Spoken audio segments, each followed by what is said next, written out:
umaga po sa inyo lahat, mga kapatid. No? Alam ni Jesus ang kanilang iniisip, ang intensyon ng kanilang mga puso. No? Ang ambisyon, mga kapatid, ay isang master na pumipigil sa paglaki at pagtanda, no? Pag-mature ng kanyang mga alipin.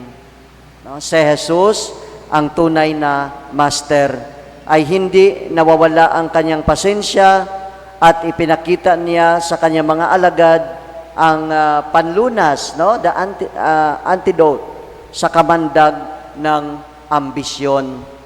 No? Kumuha siya ng katauhan upang gawin na halimbawa, no? To bring home the point. No? Tinawag niya at iniharap niya ang bata sa kanyang mga alagad, no? Ang maliit na bata,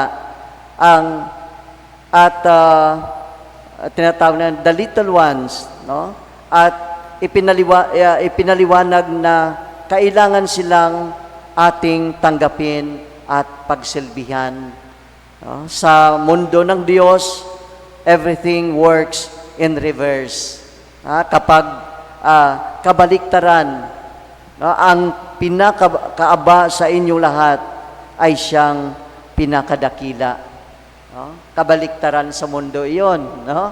Ang mundo ng ating Panginoong Diyos. So, ang batayan, yung criterion ng kadakilaan sa kaharian ng Diyos ay hindi title or skills or anuman diyan na tinatawag natin dito sa mundo. No, hindi 'yon ang kabatayan ng ating Panginoong Diyos. No? Or hindi yung kagandahan, hindi yung kayamanan, no? Hindi po. Ngunit ang kapasidad ng paglingkod sa mga maliliit. Ito ang basihan ng ating Panginoong Diyos, the poor of the earth. No, ang paglingkod sa kanila ay ang paglingkod din sa kay Jesus at sa kanyang Ama na nasa langit. So mga kapatid, paano tayo nagiging lumago sa landas ni Jesus? No? Lalo na ang pagsunod ng kanyang pangangalaga at pag-alaala sa mga taong mahihina sa simbahan o sa lipunan. So tingnan natin ang ating sarili, no, sa batayan ng ating Panginoong Diyos. Kailangan natin pakinggan at mahalin ang mga salita ng Panginoon. Lalo na itong sinasabi niya sa atin sa araw na ito. Ito ang magbibigay sa atin ng lakas upang maisabuhay natin ang kanyang salita. Kagaya ni San Jeronimo na ating ipinagdiriwang ngayon ang kanyang kapistahan, no? Ang sobrang pagmamahal niya sa banal na salita ng Panginoong Diyos. So, inaanyayahan din po tayo mga kapatid ng salita ngayon na tularan natin si Job. No? Alam natin ang buhay ni Job. Siya ang imahen, no? Imahen ng lahat ng mga kapighatian ng kahirapan dito sa mundo.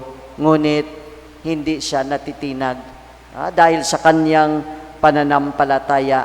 So tinuruan niya tayo ng tamang pagsagot sa mga pangyayari sa buhay.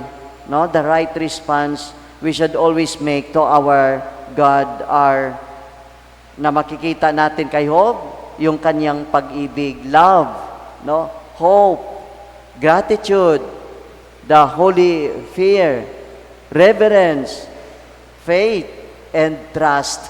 Makikita lahat natin yan sa buhay ni Job. Ito ang ipinakita sa atin, ano, ng kanyang sa time ng ipinagdaanan niya ang matinding paghihirap, no? At naging kalugod-lugod siya sa mata ng Diyos sa huli. Kaya nga, mga kapatid, itong salita na ito, sana po ay maging buhay sa ating sa ating sarili. Palagi natin ipagdasal na tayo ay maging malakas sa tulong ng ating Panginoong Diyos. Amen.